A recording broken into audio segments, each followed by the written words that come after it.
So what optimization are we talking about? What is an optimizer in the context of flight planning? I like to compare our optimizer, for example, to Google planning. So if you want to go from A to B, you just use Google and it gives you the result. And we do the same basically for the sky, but it's a bit more complex because we have a completely different dimension. With your car, you only drive at one altitude, let's say, or one height. But for the planes, you have different heights you can fly at. So it adds another dimension of problems. And that's not the only challenge. There's challenges given to us by the Eurocontrol. For example, the fuel policies. Welcome to the Aerospace Ambition podcast. I'm Marius, an aerospace engineer passionate about exploring the future of aviation and your host. In today's episode, we are diving into the fascinating topic of sustainable aviation with a particular focus on contrail management through the lens of flight planning. I'm excited to welcome Jonas Sperling from Lufthansa Systems to the show. Jonas has had a deep ambition in aviation for a long time. He began his journey with Lufthansa Systems in 2019 as a dual student in applied informatics and has since become a full-time software engineer, contributing significantly to the DKULT project, where he has been working on integrating climate costs into flight optimization processes. Jonas, welcome to the show.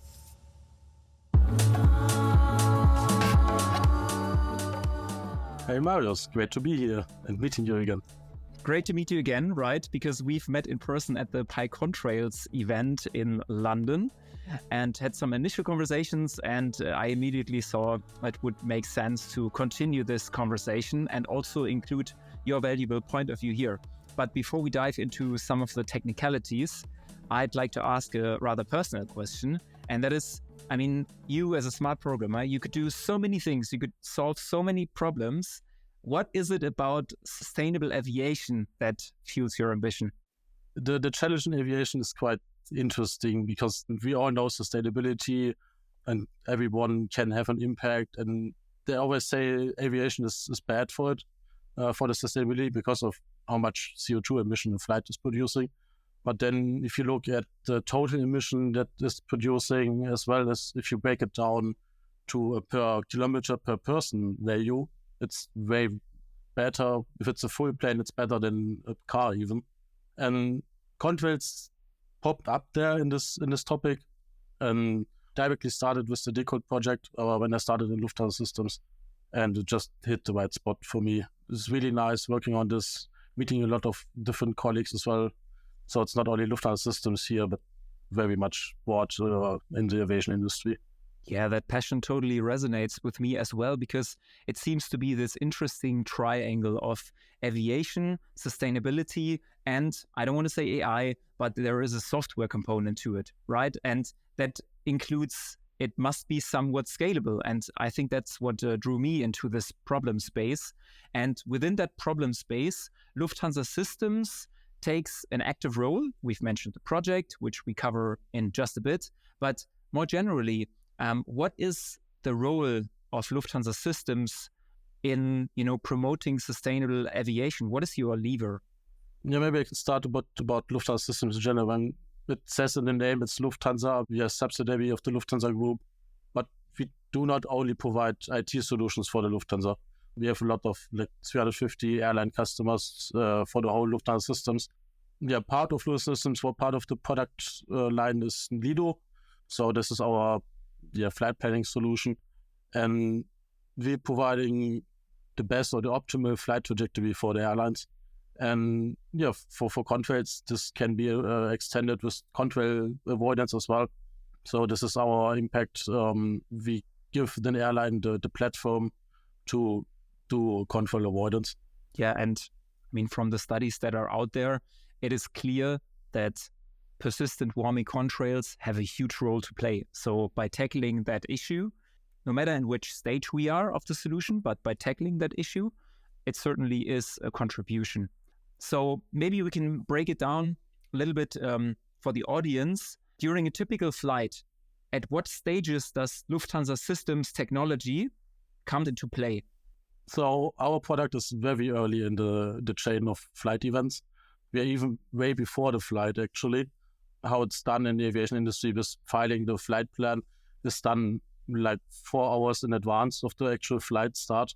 And this is where we also start our calculations, or where the airline starts doing calculations with our optimizers. So for us, it's strategic optimization, how we call it.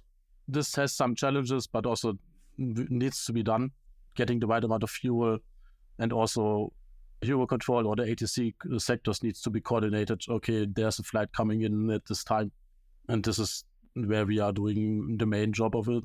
And doing the optimization, of course, we take all flight phases into account. So from takeoff, we need to do the right takeoff performance, then the initial climb, on doing the cruise as well. And then, of course, going back to the destination and landing there. You've just mentioned the difference between strategic flight planning and tactical flight planning, let's say, which is something that always pops up in the contrail management debate, because strategic would mean anything prior to takeoff, and tactical avoidance means that you're using even more real-time or more up-to-date data and make short notice kind of deviations for the sake of more climate-optimized routes. And also an interesting aspect that I like to pick up is the fuel. So how much fuel needs to come on board. And especially when it comes to contrail management, that is an issue that needs to be taken into account as well, because there will be a trade-off. We'll speak about that in a bit. There's always this trade-off. Should you fly a detour? Should you take a fuel penalty or not?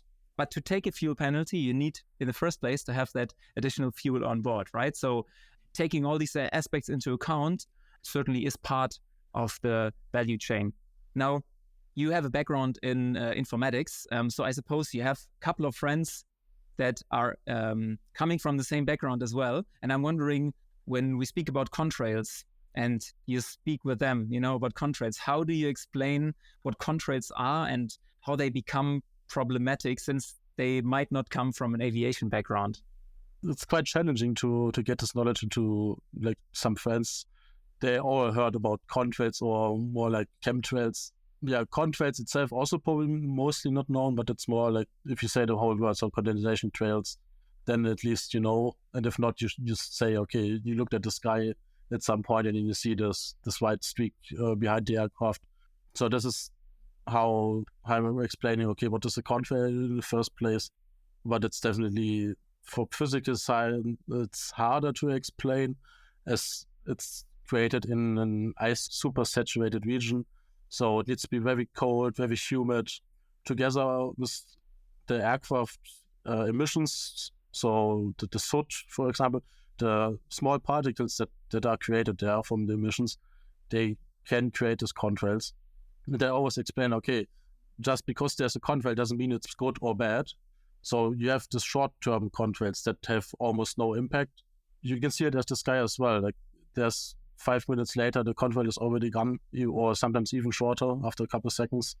And they are not important for us. We are more focusing on the long-lasting contrails that are spread during its lifespan, spread around the area because of some wind, for example, and they can block the radiation.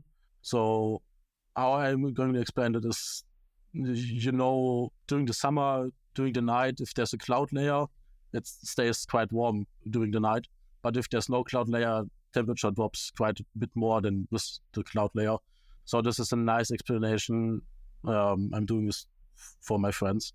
This nicely leads on to a very relevant project in that space. And the project is called DKULT or DKULT. It's a acronym of German words, and it roughly translates to Demonstrator of Climate and Environment Friendly Air Transport.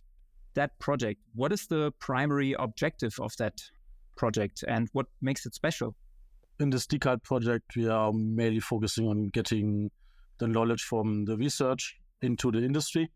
We have the partners like the German Aerospace Center that's doing the most of the research, together with the industry partners like the Lufthansa itself, the DWD, the weather service, us as well, and some other provider partners in the aviation industry. Why do you need mathematicians or computer scientists to be involved in there? It might sound like a stupid question, but it leads on to this problem of optimization. So what optimization are we talking about? What is an optimizer in the context of flight planning? I like to compare our optimizer, for example, to Google planning. So if you want to go from A to B, you just use Google and it gives you the result. And we do the same basically for the sky, but it's a bit more complex because we have a completely different dimension. With your car, you only drive at one altitude, let's say, or one height. But for the planes, you have different heights you can fly at. So it adds another dimension of problems. And that's not only the only challenge. There's challenges given to us by the Eurocontrol. For example, the fuel policies. So to file the flight plan, you have to have enough fuel to not only get to a destination, but then have like 5% extra fuel in case of any emergencies, more fuel for alternates. So if your airport you cannot fly to due to weather or any activity that's closed the airport. And that's also where then the mathematicians come in. It's easy to write a software that's doing this. There's a lot of mathematical research done behind flight planning, but the challenge is all the surrounding problems we need to solve. We have different logical problems we need to solve, also mathematical problems we need to solve. I like the metaphor that you used for Google Maps. It's my favorite one. I totally love it because I see when I want to get to a certain place, I could take the shortest route, I could take the quickest route, I could take the climate friendliest route. But then also when I cross the Alps, I might have to pay street charges. Then within Munich, for example, there are areas where I can't go with a diesel engine, stuff like that. So, and I think in air transport, it's that times 100 in terms of complexity. Of course, another factor that needs to be taken into account then, it's not only the direct CO2 emissions, but also the potential creation of persistent warming contrails. So when an airline wants to avoid contrails, how are the costs for contrails being taken into account? So for the contrails, you first need like some input. Okay, in this area, you create this amount of contrails. And for this, we're working in this DKULT project together with DLR, which is providing the formulas for this, these ACCFs, the algorithmic climate change functions that are giving us the value of global warming impact. So this is the Kelvin value, how much the Earth is warming over the next, let's say we're using currently 100 years. Not only the formulas are not enough, so they have quite a lot of input, meteorological input, and this is done on the DWD side, and they are providing us with a climate package there that is using their weather forecast data, putting it into the formulas, and then we are just getting the results of these formulas, but there's still a Kelvin value per kilogram fuel emitted on this region.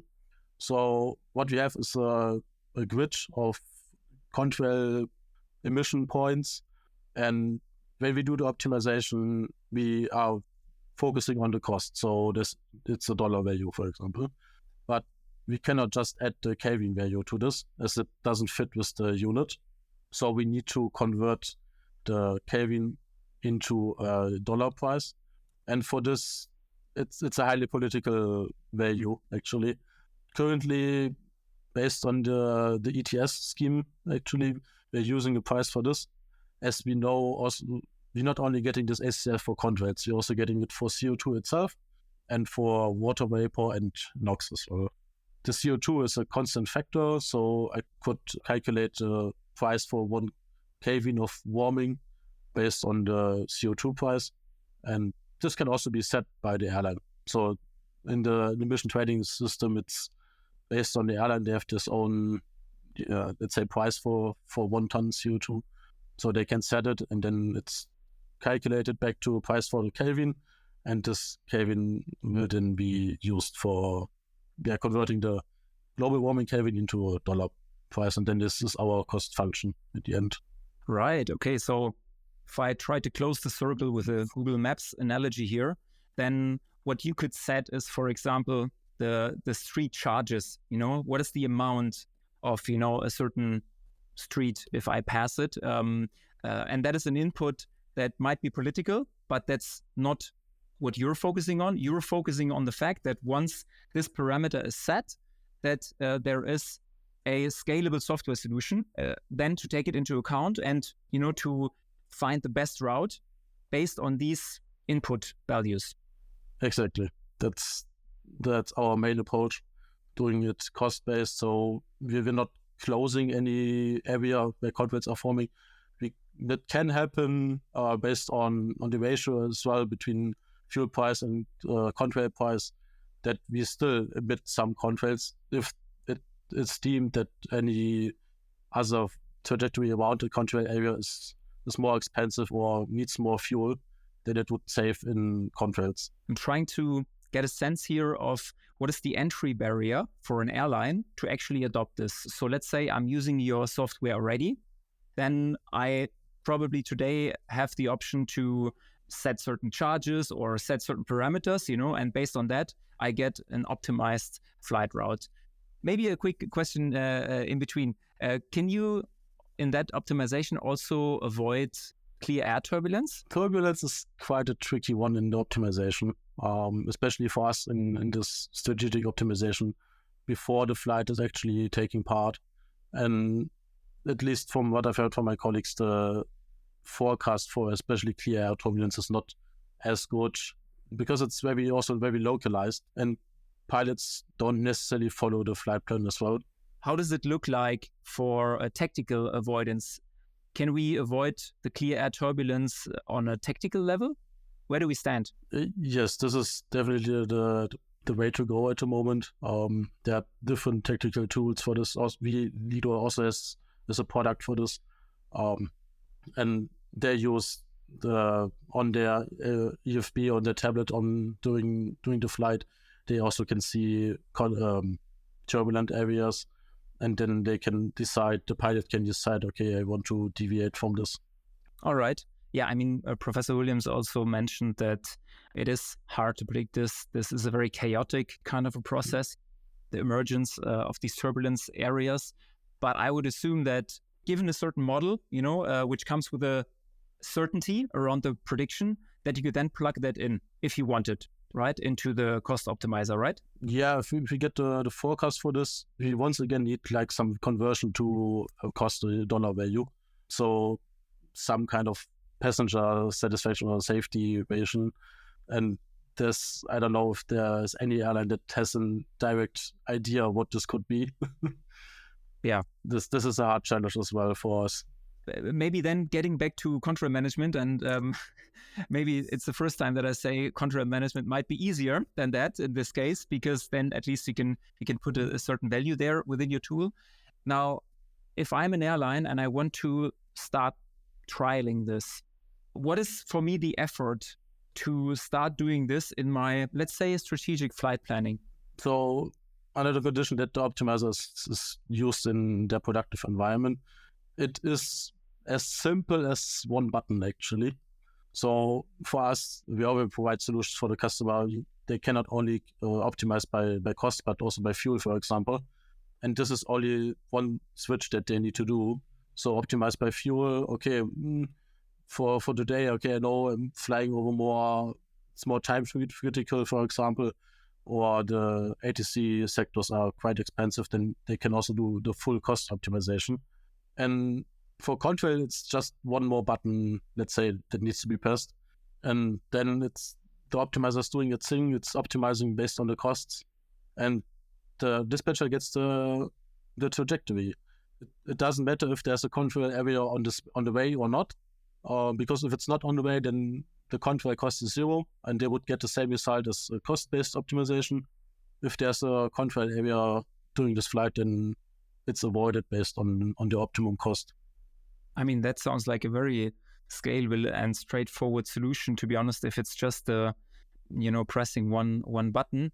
But as important as the ease to do this is, of course, the evaluation. And I guess that's also what DKULT is diving into. So in the consortium, how is that problem being solved? The fact that, of course, you need to somehow evaluate, what was the effect of this? It's very hard to A/B test this, but how do you evaluate whether clicking or ticking that button actually had a positive effect? For our approach with the global warming, it's harder to say, because right now there's not a lot of research done into measuring the actual impact, so the warming impact. But for analyzing, okay, the contrail was created or not, this is a quite binary decision. So either there is a contrail or there's no contrail.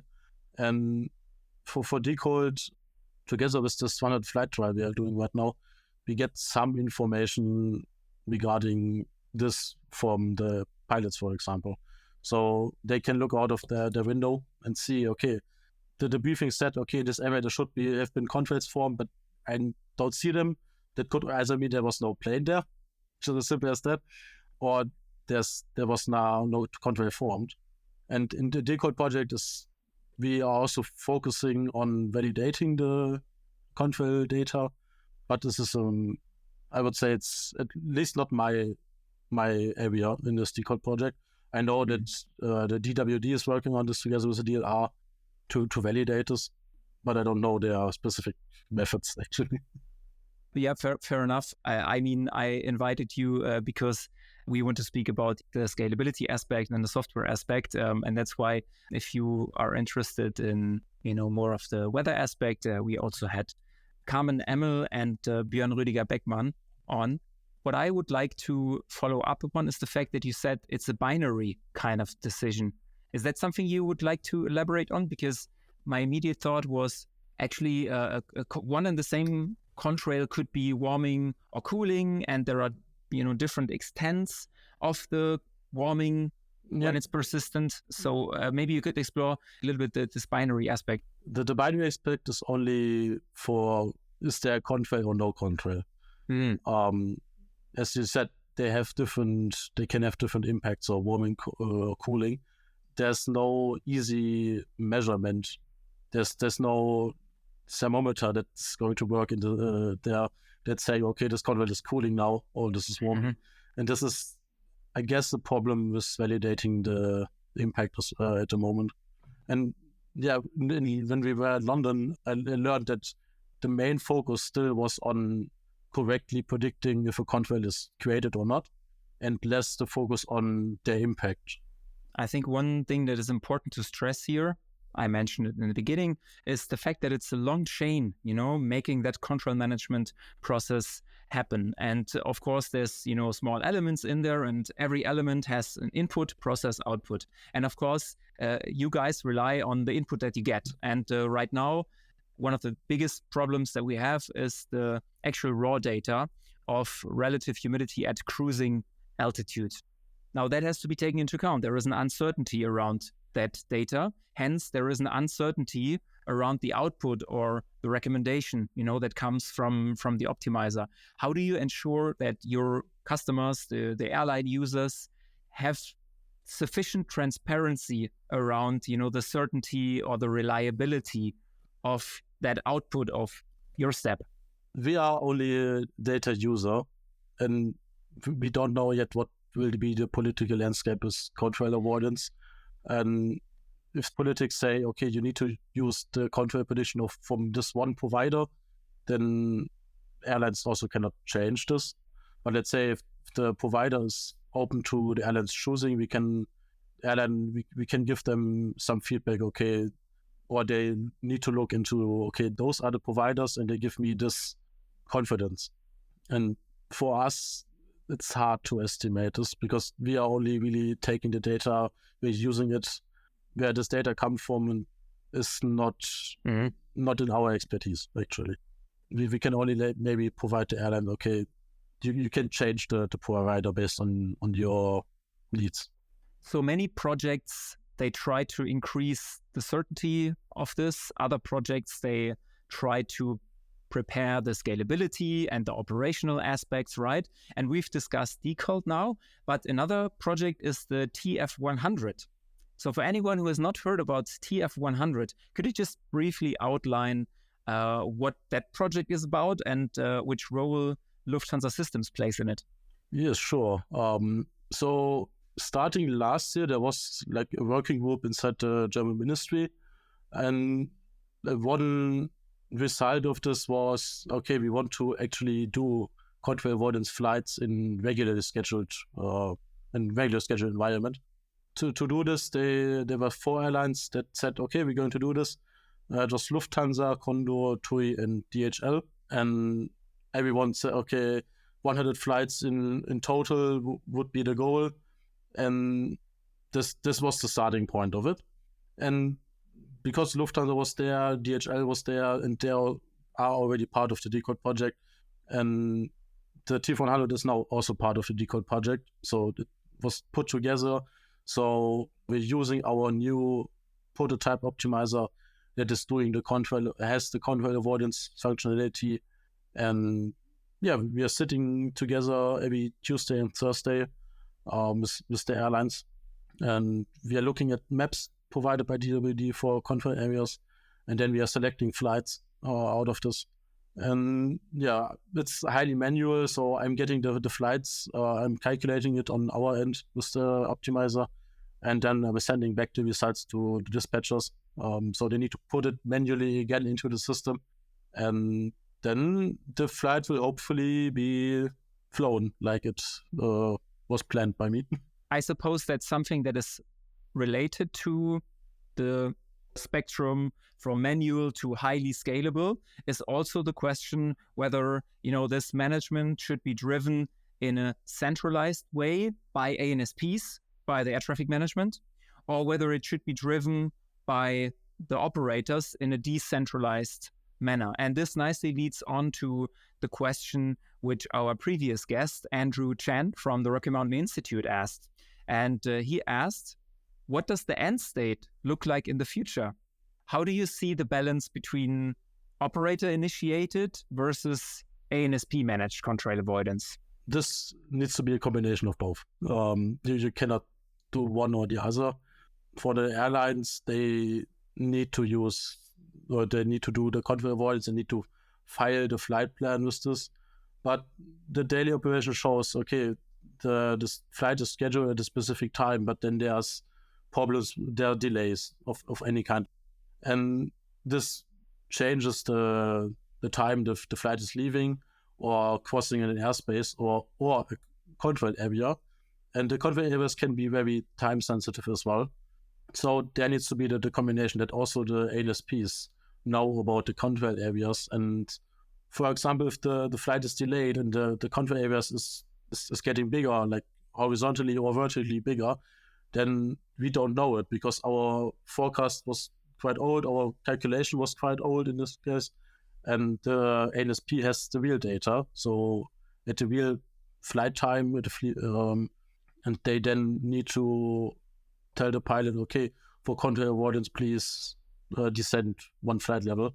So it always needs to be a combination of both. I think that's a very smart answer to this really, really complex kind of a question. Probably answering that question will take us a couple of years. In the tradition of the podcast, of course, you also have the chance to pass on a question.